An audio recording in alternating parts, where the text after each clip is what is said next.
Hello, soulful truth seekers out there. This is the Craft of Living back again with yet another unboxing because I just can't help myself. And since getting the Earth Warriors deck, that deck nails it for me every single time, down to very specifics. And I tend to ask the same question, and lo and behold, I get the same answer, meaning I get the same cards from that deck, and I shuffle the bejesus out of it, and I still get the same cards. And when I do a reading for other people, I get completely different cards that I've never seen before. I think they call it when cards haunt you in a deck.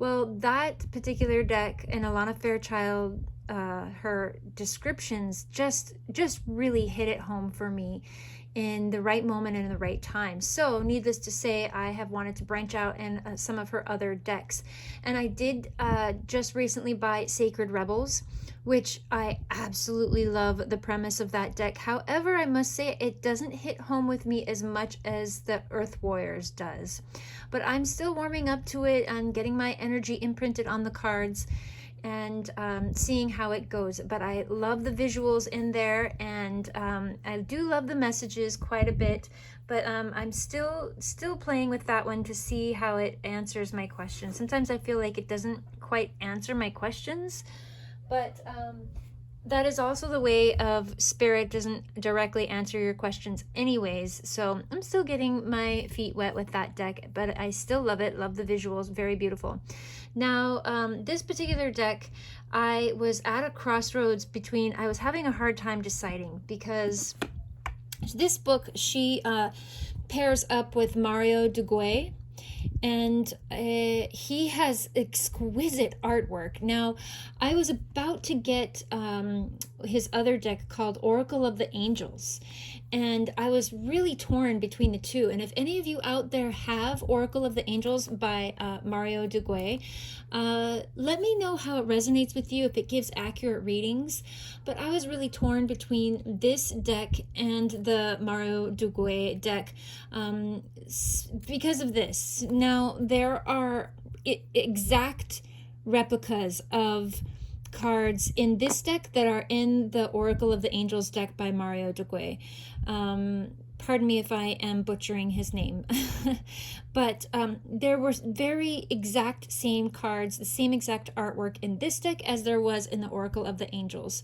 And I wasn't sure which one to get, and when I started watching videos on unboxings of the Oracle of the Angels, I saw that the guidebook had like 3 sentences, one small tiny little paragraph for each card. Now, with some of you out there, that is perfect because you just go straight off of your intuition anyway, but I have always, like I said, been a fan of Alana Fairchild's interpretations of the cards. She gives a lot of depth, she gives a lot of soulful meaning, and I noticed that in this particular deck she also includes invocations, which I was also drawn to, like how do you call upon these angels, how do you call upon help, and she gives guidance on how to do that. And I am new to the angel realm. I must say that I've always believed in angels, but I've never really embraced them or wanted to learn more about them until now.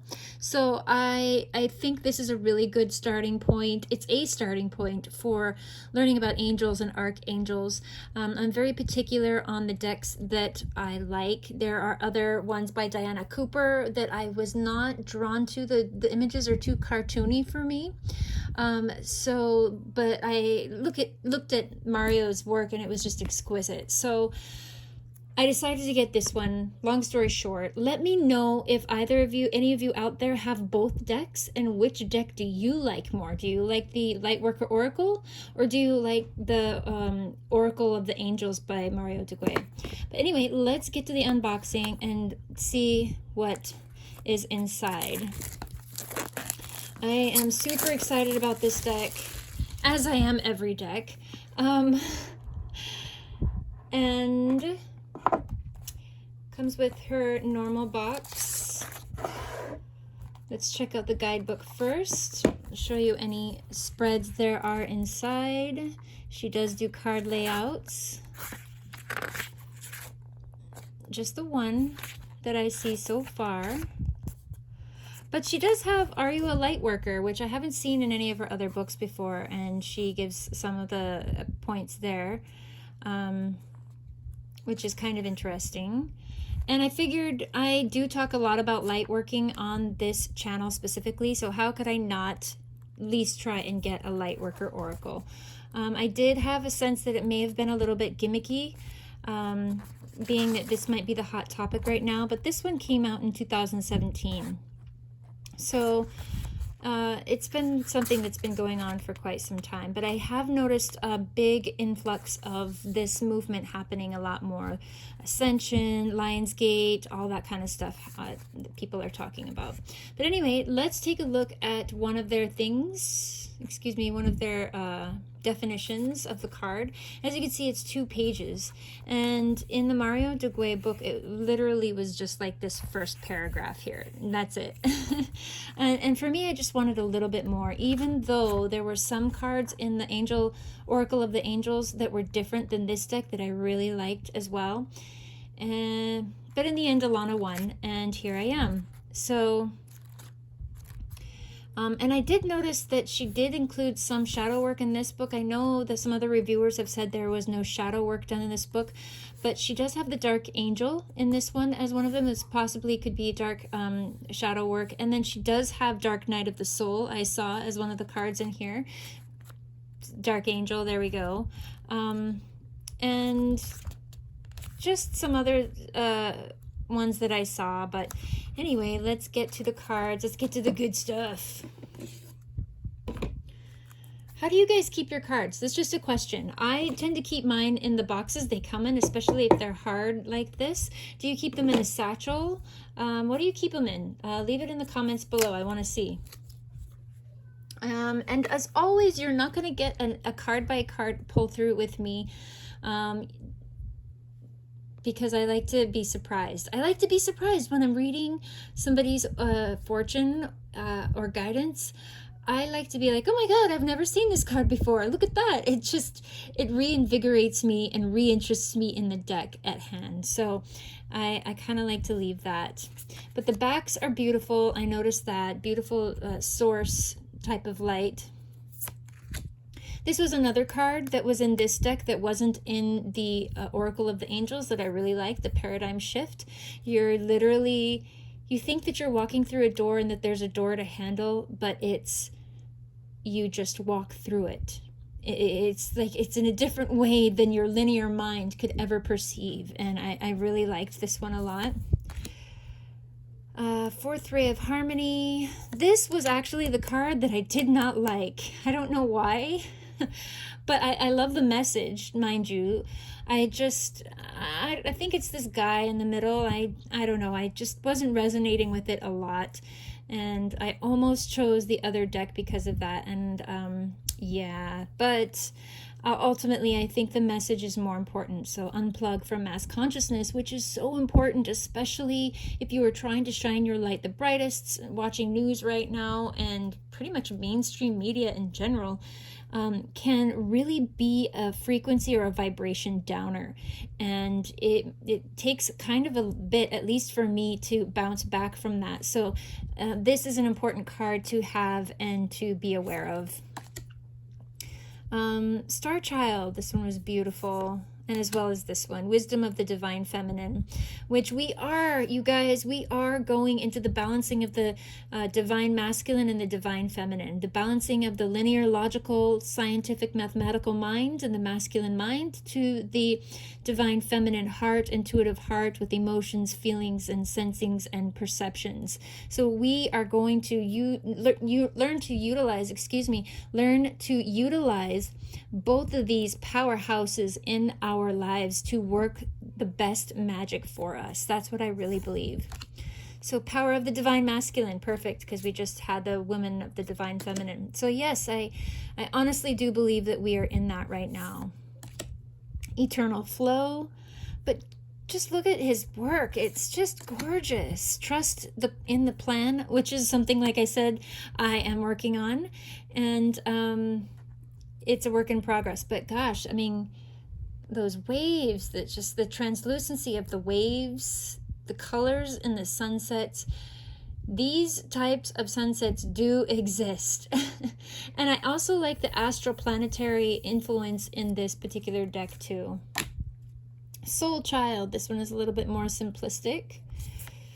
Family of Light, which is what we are, folks. We're your family of light on here. You can find your family of light. You can find your tribe. You can find your people. You can find them physically. You can find them interdimensionally. And you can find them energetically or even virtually through platforms such as this. You are always divinely guided. Spiritual service.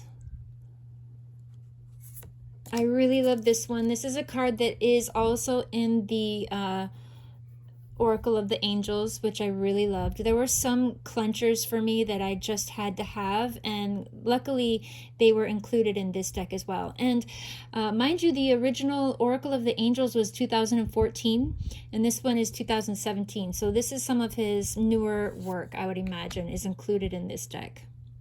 Definitely a fan of his. My goodness, his artwork is exquisite.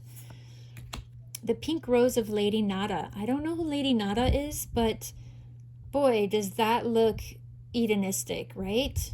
My goodness. Alchemical Mutation. Yay, is this I take to be like the Death card. It's an actual transformation. I wonder what their meaning of this card is. Master Healing. One of my favorite colors is teal, so I am definitely drawn to this deck for sure. Hold Your Center. Beautiful. The Heart Transmission. So did you know that actually placing your hand on your heart helps broaden and strengthen and intensify the electromagnetic field of your heart because you're placing your intention there? And did you also know that your heart is way more powerful than your brain in creating an electromagnetic field, and that you can actually do quite a bit more and accomplish quite a bit more with the intentions of your heart power? So this is an awesome card. I love it. Divine Talents. This looks like, from what the little bit of research I've been doing, Archangel Gabriel. I thought that he did some musical arts. Now, any of you people who are more invested in angel research than I am can tell me a little bit more about that. But just starting to dabble into angels and archangel type of information. So, Sixth Ray of Devotion. Definitely looks like a devoted pose. And lastly, Seventh Ray of Ritual, Order, and Ceremony. So another one of the things I've heard about this deck, it is a little bit Christian influence. I don't mind that as much. I am non-denominational in religion. I don't really do that, but it really doesn't bother me if it does have a little bit of a Christian influence. I mean, because if you're talking about angels, of course it's going to have a Christian influence. You're talking about angels. So I don't really mind that much. It doesn't affect my spirituality and it doesn't affect my beliefs. So let's just give it a quick shuffle, and then I will do a quick truncated one card pull for today. So what do my viewers need to know most today? Timeless pull while you're watching this unboxing. Whenever you watch this unboxing is perfect for you.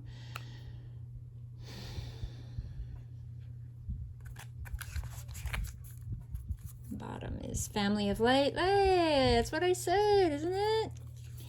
And then we have Merkaba Spiritual Protection. Ooh, let me let you get a close-up on this one. You can see her beautiful face. I love it when there is intricacies in the artwork and you can kind of get lost in them. It makes it easier to meditate on, as you can see she's doing. But the colors and the imagery is exquisite. So let's read a little bit about this one. Focus, camera. So we've got 25. So An open, sensitive person can easily become energetically overloaded, from physical pain to emotional and psychological tension. An overload does not feel good. You may even feel like you are carrying others on your back or in your head. The added weight can drag your naturally light vibration down into anguish, doubt, fear, and despair. Focus, camera. Your inner vision, too, may be obscured by the overload. That can make it hard to discern what is yours and what belongs to another. Whether experiencing overload to your system is an unusual occurrence for you, or you have a tendency to absorb and process others' energies, common for healers, psychics, and mediums, artists, and empaths, I might add. That's my own little note. You will benefit from a spiritual cleansing. Afterwards, you may feel less inclined to connect with particular people or work on certain ideas, even if they seemed very important before the cleanse. This means that you are freeing yourself from others' input and discerning the true priorities of your own heart. To accept a spiritual cleansing now, repeat the invocation below. And then relax for as long as you need, with the oracle card resting face down over any part of your body that you intuitively feel can use spiritual cleansing. You can repeat this process daily for 3 days or up to 3 weeks if you feel that you need it. Your rest can be for several minutes or up to half an hour or more. If you fall asleep during your cleansing, that can allow for even deeper clearing.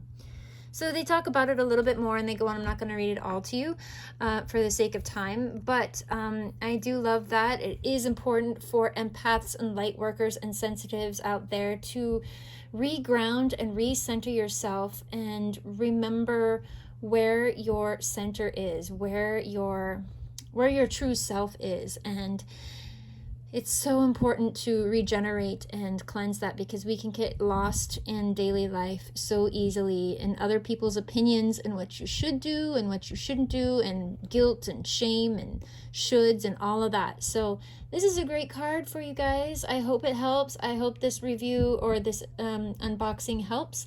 And let me know what you think about this deck and if it hits it on the head for you. That's mostly what I want to know. How do the readings work for you? Does it really nail it every time? And do you use other decks with it? And how does it work with your other decks? All right, till next time, peeps. See ya.